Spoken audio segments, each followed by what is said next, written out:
ஃப்ரெண்ட்ஃபுட்ஸ் நேயர்களுக்கு வணக்கம். நம்ம கிரிக்கெட் ரிலேட்டட் நிறைய அப்டேட்ஸ் குடுத்துட்டே தான் இருக்கோம். அந்த வகையில இன்னைக்கு நம்ம யார பத்தி பார்க்க போறோம்னு பார்த்தீங்கன்னா, ஆஸ் யூசுவல் நேத்து சொன்ன மாரி தான்.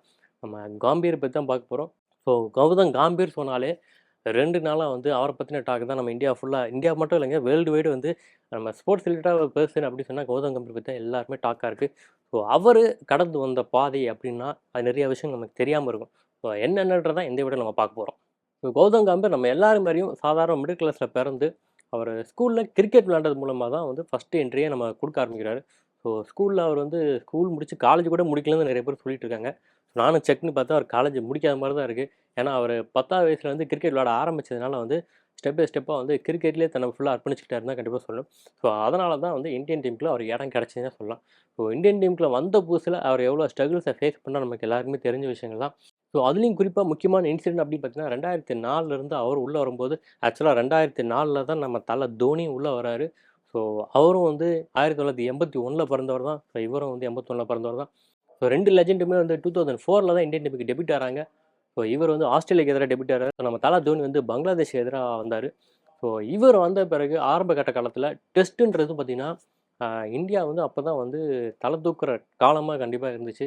ஸோ ஒயிட் பால்ல என்னதான் வந்து நம்ம சின்ன வயசுலேருந்து பார்த்துருந்தாலும், டெஸ்ட்டுன்னு வரும்போது இப்போ நமக்கு இந்தியன் டீமுக்கு ஒரு நிலையான அங்கீகாரம் கிடைச்சுன்னா, கண்டிப்பா அந்த காலகட்டம் தான் நம்ம சொல்லணும். ஸோ அந்த டயத்துல என்ட்ரி ஆன காம்பியருக்கு இந்தியன் டீம்ல வந்து நிலையான ஒரு இடம் இல்லன்னு தான் கண்டிப்பா சொல்லணும். ஏன்னா, அப்போ சீனியர் பிளேயர்ஸ்லாம் நெறைய பேர் இருந்தனால, ஓப்பனிங் வந்து அவருக்கான இடம் கிடைக்கல. ஸோ அதற்கு அடுத்தபடி தான் சேவாக் கூட வந்து அவர் காம்பினேஷன் நல்லா சக்ஸஸ் ஆகி வந்து ரன் பண்ணது நமக்கு எல்லாம் தெரிஞ்ச விஷயம் தான். இதுக்கு மத்தியில 2005லலாம் பார்த்தீங்கன்னா, அவர் மேக்ஸிமம் பார்த்தீங்கன்னா பெஞ்சில தான் இருந்திருப்பாரு. நம்ம நெறைய பேர் பார்த்துருப்போம். ஆனா, அதுக்கு அடுத்து 2007 வேர்ல்டு கப்ல அவர் வாய்ப்பு கிடைக்கும்போது, அந்த வாய்ப்ப வந்து அவர் சரியா பயன்படுத்திக்கிட்டாருன்னு தான் கண்டிப்பா சொல்லணும். அதில 3 அரை சதங்க அடிப்பாரு. முக்கியமா பாகிஸ்தானுக்கு எதிரா ஃபைனல்ல அடிச்ச அந்த நாக் வந்து யாராலும் மறந்திருக்க முடியாது. ஸோ கம்மி ஸ்கோர் தான். இருந்தாலும் அந்த ஸ்கோர்ல இவரோட பங்களிப்பு அதிகமா இருந்துச்சுன்னா கண்டிப்பா நம்ம சொல்லணும். ஸோ அத யாரும் மறந்துற முடியாது. ஸோ அதற்கு அடுத்தபடியா வேர்ல்டு கப் வின் பண்ண உடனே நம்ம இந்தியன் டீமுக்கு அதுவும் 2020 இன்ட்ரோடியூஸ் பண்ணும்போதே இந்தியன் வந்து சாம்பியன்ஸ் அப்படின்னு சொல்லும்போது உண்மையில நம்ம எல்லாருக்குமே அது பெருமையா தான் இருந்துச்சு. யாருமே அந்த மூமெண்ட்ட மறந்திருக்க மாட்டீங்கன்னு நினைக்கிறேன். அந்த கடைசியா அந்த கேட்ச் பிடிச்ச மூமெண்ட்ட. ஸோ இதற்கு அடுத்து பார்த்தீங்கன்னா, அவர் நிறைய டெஸ்ட்ல வந்து சாதனை பண்ண ஆரம்பிக்கிறாரு. குறிப்பா வந்து நியூசிலாந்துக்கு எதிரா வந்து ஒன் மேனா நின்னு வந்து நிறைய விஷயங்கள அவர் சாதிச்சிருக்காரு. எல்லாத்தோட ஒரு டெஸ்ட்ல வந்து எல்லா விக்கெட்டும் போயிரும். நம்ம டிராப் பண்றதுக்கு இன்னும் 2 நாள் இருக்கு. அந்த 2 நாள் யார் ஸ்டாண்ட் பண்ணுவான்னு தெரியாம யோசிச்சுட்டு இருக்கும்போது, காம்பீர் ஒத்தாளா நின்னு கண்டிப்பா ஸ்டாண்ட் பண்ணாரு. எந்த மேட்ச்னு எனக்கு தெரியல. ஆனா உங்களுக்கு ஞாபகம் இருக்குன்னு நெனைக்கிறேன். ஸோ தனி ஆளா ஃபேஸ் பண்ணியிருப்பாரு. நான் அந்த பார்த்த ஞாபகம் எனக்கு இப்பவும் இருக்கு. ஸோ அவர் நெனச்சாருன்னா, எப்பேர்ப்பட்ட பவுலரா இருக்கணும், நின்னு சோதிக்கவும் முடியும். அதே நேரம் 2020 மாரி ஃபார்மேட் வந்தான்னா, அடிச்சு தூள் கிளப்பவும் முடியுன்ற மாரி தான் காம்பீர் இருந்தாரு. ஸோ அதுதான் அவரோட ப்ளஸ்ன்னு கண்டிப்பா நான் சொல்லுவேன். சேவாக் கூட சொல்லியிருந்தாரு. ஸோ டிராவிட்க்கு அடுத்தபடியா அடுத்த பெருஞ்சோறு மாரி காம்பீர் இருக்காரு அப்படின்னு சொல்லி அவர பாராட்டியிருந்தாரு. ஏன்னா அந்த மேட்ச்சுக்கு வந்து சேவாக் தான் கேப்டனா இருந்தாருன்னு நெனைக்கிறேன். ஸோ இந்த மாரி நெறைய விஷயங்கள் வந்து காம்பீர் பத்தி அடிக்கடி டாக் வந்துகிட்டே தான் இருக்கும். இதுக்கு மத்தியில வந்து அவர பத்தி நெகட்டிவான டாக்ஸும் கண்டிப்பா வந்துட்டு தான் இருந்துச்சு. ஏன்னா அவர் வந்து ஷார்ட் டெம்பரா பிஹேவ் பண்றதுனால எல்லா தடவ 2011 வேர்ல்டு கப்ல அவர் 97 ரன் அடிச்சிருப்பாரு. நமக்கு எல்லாரும் தெரிஞ்ச விஷயம். ஸோ அவ்வளோ ஸ்டெபனா தோனி கூட நின்னு அந்த ஒவ்வொரு மூவ்மெண்ட்டுமே வந்து நம்ம பார்த்து ரசிச்சிருப்போம். துரதிர்ஷ்டவசமா அந்த மேட்ச்ல வந்து காம்பீரால செஞ்சுரி போட முடியல. அந்த ஒரு கவல தான் அவருக்கு இருந்திருக்கும்னு நெனச்சேன். ஆனா அதற்கு அடுத்து மேட்ச் முடிஞ்ச பிறகு தோனி எல்லாம் தலை தூக்கி வச்ச பிறகு 2, 3 வருஷம் கழிச்சு இவர் வந்து கொஞ்சம் பொங்கிட்டாருன்னு தான் கண்டிப்பா சொல்லணும். ஸோ நான் அடிச்ச ரன்னு தான் வந்து மேட்ச் வின் பண்ற காரணமா இருந்துச்சு. ஆனா என்னைய விட்டுட்டு எல்லாரும் தல தோனிய தான் நீங்க கொண்டாடுறீங்கன்னு ஓப்பன் டாக்காவே பேசிட்டாரு.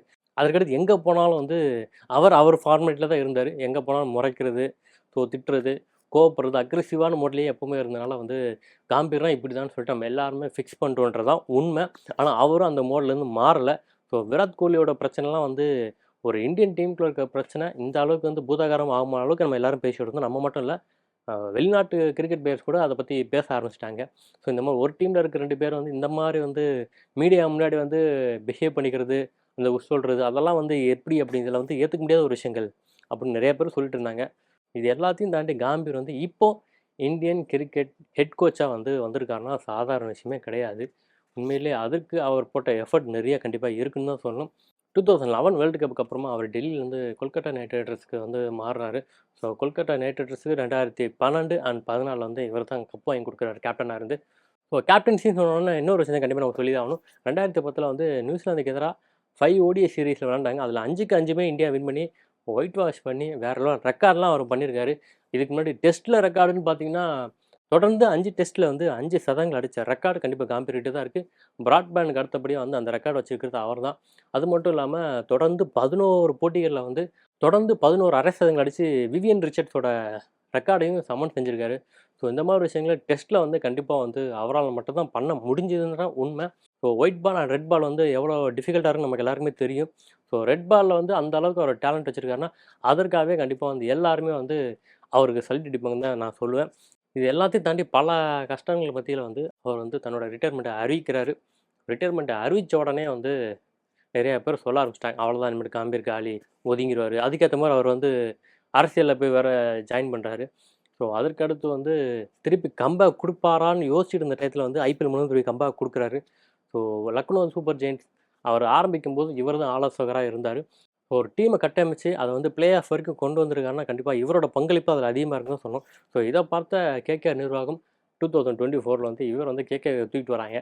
ஸோ கேகேஆர் வந்த பிறகு இவர் அக்ரெசிவான விஷயங்கள் எல்லாமே ஒண்ணு சேர்ந்து 2வது இவருக்கு இருந்த அனுபவங்கள் எல்லாம் சேரும்போது கண்டிப்பா வந்து கேகேஆர் வந்து நான் பீட்டபிளா வந்து கப் வின் பண்ணிட்டாங்க. ஸோ 2, 3 மேட்ச் தோத்திருந்தாலும், அதுக்கு அடுத்தபடியா வந்து கொல்கட்டா தான் வின் பண்ணும் எல்லாருமே சொல்லிட்டாங்க. அதேமாரி கொல்கட்டா தான் வின் பண்ணுச்சு. ஸோ அந்த அளவுக்கு டீம வந்து வலுப்படுத்தியிருக்காருன்னா, கண்டிப்பா வந்து அந்த கேப்பபிள் அவர்ட்ட இருக்குன்றத நம்புன பிறகு தான், ஸோ அவருக்கான இந்த பொறுப்ப வந்து டீம் இண்டியன் மேனேஜ்மெண்ட் வந்து குடுத்துருக்குன்னு தான் கண்டிப்பா சொல்லணும். ஸோ இந்த கன்ஃபர்மேஷன் மெசேஜ்லாம் அவருக்கு கிடைச்ச பிறகு தான் வந்து 4 நாளுக்கு முன்னாடியே வந்து திருப்பதி போயிருந்ததெல்லாம் நம்ம பார்த்துருப்போம்.